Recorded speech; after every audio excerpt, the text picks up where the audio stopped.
père, ça retira pas. C'est ça, mettez-vous tout contre moi pour faire battre mon candidat. Un ivrogne comme Pete Caribou, il mérite pas mieux que ça. Ça n'empêche pas que le père, il me donne dans le dos. S'il voulait, on l'habillera chaudement puis il viendra voter. Je dis s'il voulait. En seulement, il veut pas. Mais pas pour rattraper son coup de mort.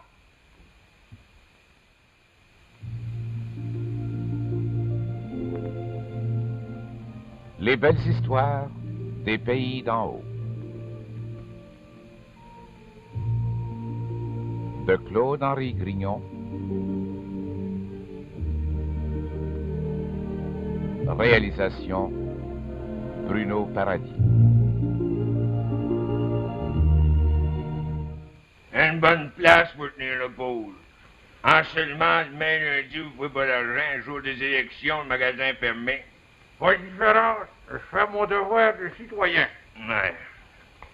Avec que le pôle ouvre à 7 heures, Puis il ferme à 6 heures. c'est bien ça. Ah, bonsoir, notaire. Mais, je ne suis pas en retard, j'espère. Il est 8 heures. 8 heures, 1 minute, notaire. Pas de différence, comme président d'élection, vous allez examiner avec moi si tout est correct. Oui, c'est mon devoir. La table, comme elle est placée là, notaire, c'est correct.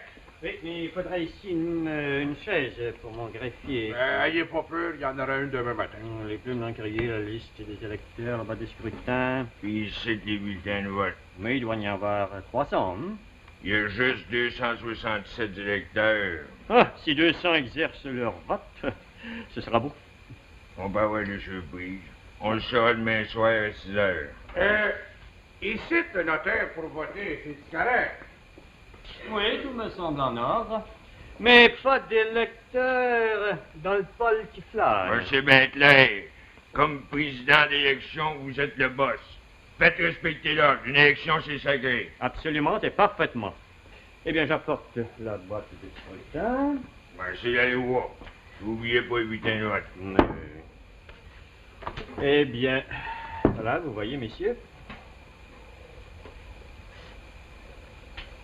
Avec tout ça, là, l'examen de la boîte, ça se fera demain, notaire. En ouvrant le pôle, devant les deux candidats ou bien représentants. Faudra pas oublier non plus de compter les bulletins demain, à l'ouverture du pôle, avant votation, tout le temps devant les candidats ou bien représentants. Ah oui, je sais. Faut rien faire à peu près. La loi, c'est la loi. Surtout que c'est la première fois qu'on a le vote secret. Moi, j'aime mieux l'ancienne manière, le vote ouvert, c'est bien moins de trop. Pour moi qui a fait la loi, c'est le gouvernement, puis le gouvernement, c'est le peuple. Alors, vous voyez, messieurs, tout est dans la boîte, hein? Bon, rien. Oui, c'est ce que je fais.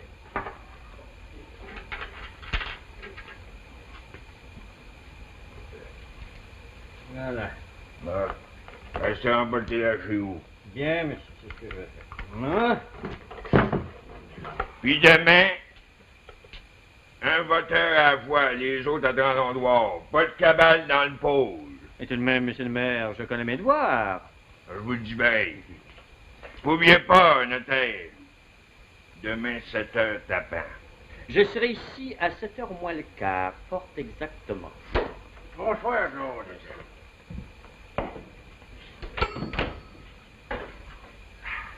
Je vous dis que son petit docteur, il va manger en demain. Un gros comité à soir? Oui, monsieur, à vous. C'est le dernier que je tiens chez nous. Vous allez venir? J'aimerais mieux pas m'en mêler. Mais c'est entendu que je vote pour le pit. Je dis, vous allez venir? J'y serai. C'est mieux de même. 2 gallons, vous en avez assez. Ouais, ça devra, oui. Hey, du whisky fort de même peut faire du 3 dans 1. Ouais, ben, je vais y voir, je connais ça, je suis pas postillon, voilà rien. Alors, allez-vous parler à soir au comité? Ben, crétin. C'est moi qui fais le discours principal en faveur de Pitt. Je parle le premier, par après c'est M. le maire, puis en dernier, notre candidat, notre bon vieux Pitt Caribou. Vous allez venir, hein? Ville-Marie, il y a juste la mort pour m'en empêcher. J'ai jamais vu ça, moi, au comité. Ah, vous allez voir, M. Ducresson, que ça bardasse. Mais d'après vous, le docteur Jérôme, il n'y a pas de chance. Oh, il peut jamais passer contre des hommes comme moi puis Séraphin. Je veux pas m'avantager, vous savez. Mais venez voir ça à soir, puis vous m'en donnerez des nouvelles. certain que je manquerai pas ça. Vous avez pas peur Peur de quoi? pour votre licence? Ah! On voit bien que vous ne me connaissez pas encore, ben David. Alors, c'est grâce à monsieur le maire si j'ai un auberge, puis si je perds ma licence à part à lui, ça me fait rien pantoute. Et pas peur. Bon, ben, vous la perdrez pas. Ben, Mais il paraît que ça cabale pas mal en faveur du docteur Jérôme. Bon. il a pas tenu de comité. Non, mais il cabale de porte en porte. Et ici, il donne un gros coup. Il y a bien des amis par ici. Pas dangereux. Ici, un voyou. Oh, attention, pas. Bon, alors, moi, il faut que je m'en aille au comité. Oubliez pas vos 2 boîtes de cigares, là. Ah, Quelqu'un joue avec vous pour laisser ça dans votre slick. Hein? On va passer par la salle à dîner. Allez vite, fait. bon. Tuer à Yamp. Pourtant, vrai. Tuer à Yamp avant de tuer le petit docteur Jérôme. J'ai pour moi le 2e rang, le 3e et le 4e. Sans parler de tout le village, Jérôme. N'oublie pas ton château fort. C'est clair que je suis élu. Vous êtes heureux? Jérôme est élu haut la main. Le contraire m'étonnerait. Vous avez bien revisé vos listes. 2 fois. Depuis mercredi que nous cabalons, nous avons fait du chemin. Tous les électeurs trouvent ridicule de voir un ivrogne tel que Pete Caribou se mesurer avec mon ami Jérôme. Une farce. C'est odieux de la part de Séraphin. Il veut m'humilier. C'est vrai que le père Laloge vous donne un coup de main. Oui, sans qu'il y paraisse trop. Il faut comprendre que monsieur Laloge est inspecteur municipal. Il ne peut tout de même pas cabaler ouvertement contre le candidat de Séraphin. C'est logique. Oui. Mais celui qui me donne le meilleur coup de main, c'est encore Alexis. Franchement extraordinaire, cet Alexis. Il n'a que des amis. Et ce qui va beaucoup aider Jérôme, c'est que Séraphin a refusé l'assemblée contradictoire. C'est précisément ce qui va le perdre. D'autant plus que le vote sera nombreux et secret. Oui, autrefois, du temps du vote ouvert, Séraphin pouvait influencer l'électeur. Il se tenait là, à la porte du pôle, et d'un seul regard, il faisait fléchir les endettés, les pauvres, les malheureux. Mais pas de main. Les jours sont comptés. Vous voulez dire 16 heures, madame? Vous allez nous excuser, mais il nous reste encore une partie du village à faire. Ah, Hippolyte, tu me donnes un fier coup de main. Je ne suis pas encore très familier avec tous les électeurs. C'est la première année que je pratique le notariat. Et demain soir, Jérôme, tu seras conseiller. Bonsoir. Et ayez confiance, je gagnerai. Ah, le contraire m'étonnerait. Mais les voitures? Quelle voiture? Pour transporter les électeurs? Oh, ne vous inquiétez pas, tout est prévu. Surtout que les colons ne tiennent pas à ce qu'on aille les chercher. Ils préfèrent venir voter eux-mêmes pour Jérôme. Ce sont de braves gens, je les aime bien. Et puis, ils ne sont pas assez savants pour raisonner de travers. Et c'est une pensée bien profonde, ça, madame. Moi, ici, c'est la fin de maire de Saint-Adèle. Savez-vous de quoi c'est qui va arriver si le petit docteur Jérôme est élu, m'en va vous le dire. Parlez, c'est le maire, on veut le savoir. Le Bérovide, c'est notre cher ami, le Bérovide, l'ami du peuple. Il m'a laissé le devoir de vous apprendre le plus grand scandale jamais vu. Savez-vous de quoi c'est qui va arriver si le petit docteur Jérôme est élu? Non. Ben, vous allez avoir des fanales. Des fanales? Des fanales? On n'a pas besoin de fanales. Certains n'ont pas besoin de ça. Le bon Dieu a fait la lune qui était extra. Ce que le bon Dieu a fait est bien fait. Crétac qui parle. Ils veulent avoir des fanales. Un fanal à pas de l'église. Un autre devant le bureau de poste. Un autre encore en haut de la côte. Pour qui? Pour les gros monsieur, pour les grosses madames du village. Pour la belle Angélique. Savez-vous comment je sais que ça va coûter par année, rien que pour l'huile? Donne-moi le bière. Puis je parle pas de l'achat des fanales. Puis c'est pas tout, ça. Donnez-y, quel maire. Ils veulent et tout nous imposer une taxe sur les chiens. Ben, ils vont nous ruiner. Ailleurs qu'avec Pete Caribou, ça vous coûtera pas cher de taxe. Pete Caribou, l'ami du peuple, l'ami des colons, l'ami des pauvres, l'ami des malheureux. Pete Caribou, notre candidat, votre candidat, un homme respectable, un homme distingué. Si vous votez contre Pete Caribou, votez contre moi. Ouais, pour vous, monsieur le maire. Cognez hier, cognez aujourd'hui, cognez demain. Ben, allez, Béroville. Unissons-nous. Cessons nos luttes platisées.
messieurs, vous allez avoir le grand bonheur d'entendre un candidat du peuple, notre ami Pete Caribou. Va qui est notre candidat, tiens, je vais appeler. Ça y est, ouais, on va tous les manger. On va tous les manger, les uns après les autres. Laissez passer le vainqueur de bœuf. C'est pas une délivrance. De quoi c'est qu'il y a? L'oiseau s'est envolé. Bien, là, tu vas pas que Pete s'est sauvé. Va voir en haut. C'est la première fois que je vois l'affaire de main. Alors, vous savez bien que vous allez le retrouver. OK, vous la laissez-moi passer. Pete, papa le saut, Pete, réponds-moi. C'est longtemps qu'il est embarré là. Rien que du Saint-Rouge. Hein, ça me le disait et tout, qu'il nous jouera une patte. Il s'est sauvé par le châssis du haut. Il y en a chasse, t'avais dit de te guetter et tout. Espèce de gars jaune que t'es. Mais je le guettais aussi, mais c'est pas une machine extraterrestre. Ah oui, vite, messieurs, habillez-vous, atteignez les joies. Il faut y aller.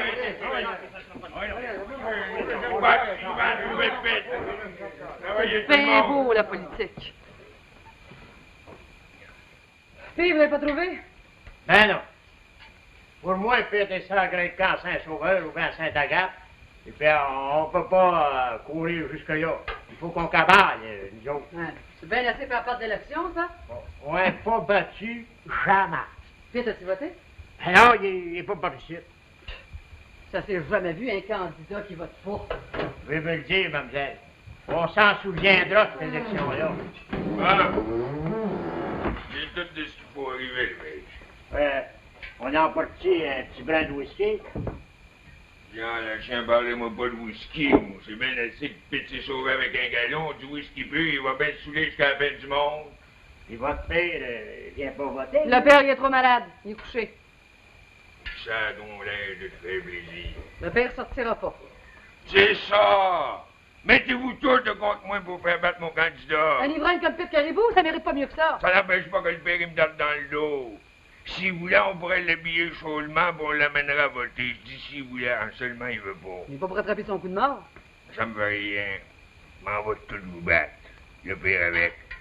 M'en va y monter que son garçon il est bien meilleur que lui. Qui dorme. Ah oui, je dois te dire ça, Séraphin.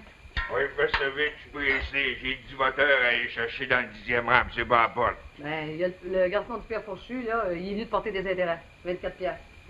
C'est là, sur la table. Ah, chien. On voit qu'il paye ses intérêts, lui. Hein, oui, j'ai donné un reçu, je pourrais pas faire autrement. Tout le temps, ouais.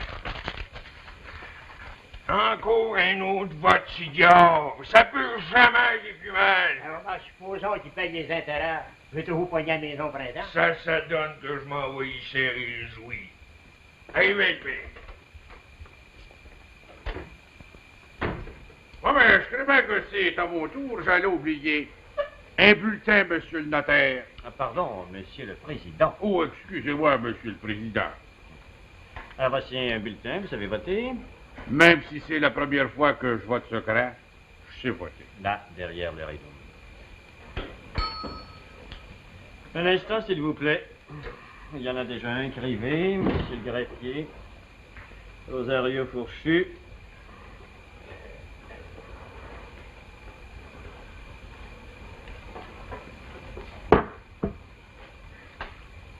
Vous savez voter?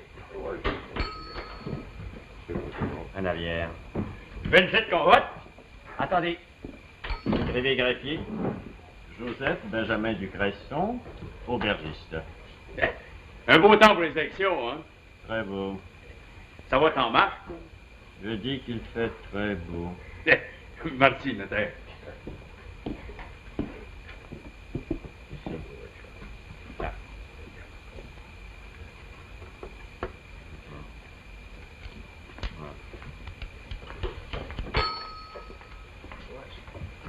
Vous êtes donné le mot pour venir voter à la dernière minute. 5h21. Écrivez greffier. Joseph Ruisselet, fils, colon. Heureusement que je connais les électeurs, je gagne du temps. Vous savez voter? Attendez, c'était que... Bonne chance au docteur Jérôme. Maï! C'est défendu, absolument. Pas de remarques et surtout pas de commentaires. Ah, excusez, notaire, moi je pensais à ce pauvre docteur. Mais voici, cher monsieur. Nous partons tout de suite. Jérôme, veux-tu entrer? Je vais te dire un mot. Excusez-moi un instant. Dis donc. Tu le connais, ce patient? Ah oui, mais pour le moment, ce n'est pas un patient, c'est un électeur. Xélophale Labranche, c'est un cousin d'Alexis. Il demeure dans le 3e rang. Il m'apporte des mauvaises nouvelles. Juste ciel quoi donc? Imaginez-vous qu'il y a une dizaine d'électeurs sous la remise chez l'aubergiste. Ils prétendent que je veux faire augmenter le tarif comme médecin. C'est Séraphin qui répand cette calomnie. Quel être atroce. Mais on ne pourra jamais s'en débarrasser. Et le plus grave, c'est qu'ils lui doivent tous de l'argent. Il les tient à la gorge. Je suis sûr que mon élection, je ne la gagnerai pas maintenant. Oh, écoute, Jérôme, je veux te demander une chose. Oui, je vous écoute. Si tu perds ton élection, ne sois pas abattu, sois courageux. Oh, je n'aurai rien à me reprocher. Je ne fais pas mes élections avec du whisky et de l'argent. Oui, je te félicite. Et dis-toi bien que tu as pour toi tous les honnêtes gens. Ils ne sont pas légion, mais qu'importe. Je lutterai jusqu'au bout. Attends. Et bonne chance, mon Jérôme. Et comme ça, il n'est pas vu. Ben non. J'ai pensé des fois que Pitt aurait pu revenir ici. Voyons donc, c'est bien qu'il n'est pas si fou que ça. Il s'est sauvé avec un gallon de whisky. Il n'est pas pour venir s'acheter dans la gueule du loup. Tu sais que vous avez laissé Séraphin? En bas de la côte du Villard. Il m'a dit d'aller voir si Pitt était chez eux. J'y étais. Le cadenas était près à la porte. J'ai été voir au bâtiment. Ah, mort, pas de Pitt. Oh, certain que quelques bons jours, vous allez trouver mort d'un coin. Ouais. Puis, comment c'est que ça regarde? Ah, de quoi? Dans les élections, bonne délivrance. On peut jamais les perdre. C'est ni plus ni moins l'élection de Séraphin. Puis votre frère va tout faire pour la gagner. Il était trop bon pour tout le monde. Il a secouru les pauvres. Secouru, faites-moi pas rire. Ouais, mademoiselle, ouais. Il n'a pas peur de prêter. Ouais. S'il y a des chances à chaque fois, ça fait rien. Il prête pareil. C'est pas le petit docteur Jérôme qui pourra battre ça. C'est votre idée. Bon, eh bien, moi, il faudrait que je remonte au Villard. Vous voulez pas rester à souper? Ah, vous savez bien que non, mais je vous remercie pareil. Enseignement, un prêtre du gars. C'est ça que ça prend pour les élections, un prêtre noir. Oui, ça prendra bien un petit coup de whisky, tout. T'as bien la peine, Vérovite, mais j'ai pas une goutte de whisky dans mes os. Puis il y a un bar qui est fermé à part de ça. Crétin. Moi, je peux attraper un mauvais rhume. Le docteur Jérôme vous soignera. Oh, le docteur Jérôme, il va manger sa claque aujourd'hui. En par cas, si pétrante, ça fera peine. Je comprends pas. Ben oui, Pérovide. Avec vos conseils, une belle paire de mitaines. Vous êtes bien bête, donc, vous. Ben voyons, attendez un rire. Le jour des élections, c'est pas un temps pour rire. Ne me dites pas, messieurs, que vous ne connaissez pas cet électeur. Voyons. Qui c'est qui connaît pas Sylvain Voltaire, le petit cousin du grand Joe, draveur?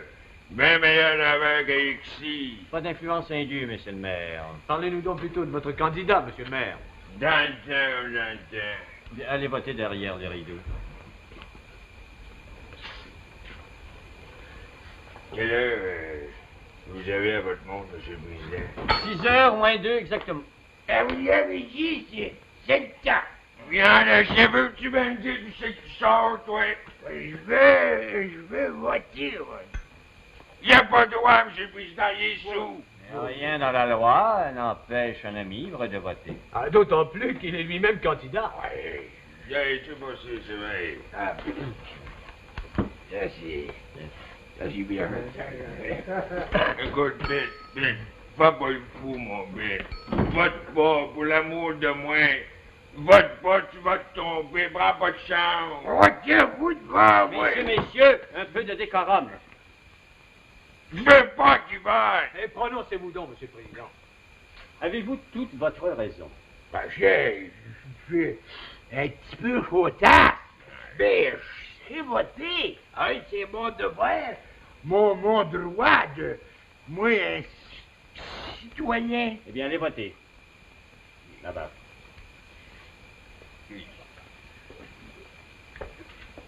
Ah, ben, C'est une vraie abomination. Vous l'aurez voulu, monsieur le maire. C'est votre candidat. Le triomphe de l'ivrognerie. S'il vous plaît, docteur, respectez la loi.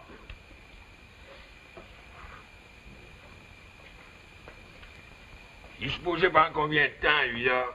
Une minute? Ben non, ce minute-là. Me demande bien de quoi c'est. Laissez-le tranquille, n'intervenez pas, l'élection pourrait être contestée. Mais bien,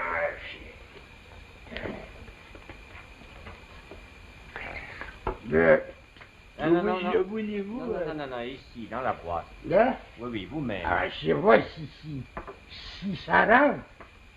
Vous voyez bien. Il avait dit que ça fait assez longtemps que je suis renfermé sur Séraphin, pis que je mange la maudite galette. Jean Marignon. Docteur Marignon. 95. Docteur Marignon. 96. Épatant, magnifique Jérôme, tu es en avant, tu gagnes! Silence, messieurs. Sylvie est à vous. 92. Docteur Marignon. 97. Content-toi, Jérôme, tu es élu. Docteur Marignon. 98. Ah, voici un autre pour vous. 93. Il avait dit ça va chauffer. Du décorum, messieurs. C'est très grave, une élection. Docteur Marignon. 99. Un autre pour vous, monsieur le maire. Je vais dire pour votre candidat. 94. Un autre encore. 95. 96. 96. 97. 18. J'en viens bien, mon cher. Encore un autre. 99. Vous êtes égaux? Ah, j'ai- Qu'en penses-tu, Hippolyte? Et attendons, sois calme, Jérôme. Voici le dernier. Attirez-vous, messieurs. C'est moi, le président.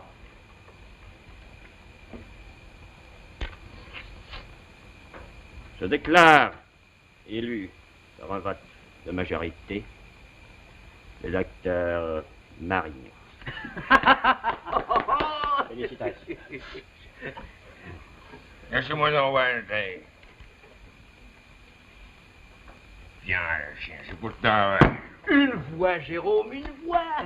Vous l'avez dit. La mienne. Félicitations, Jérôme.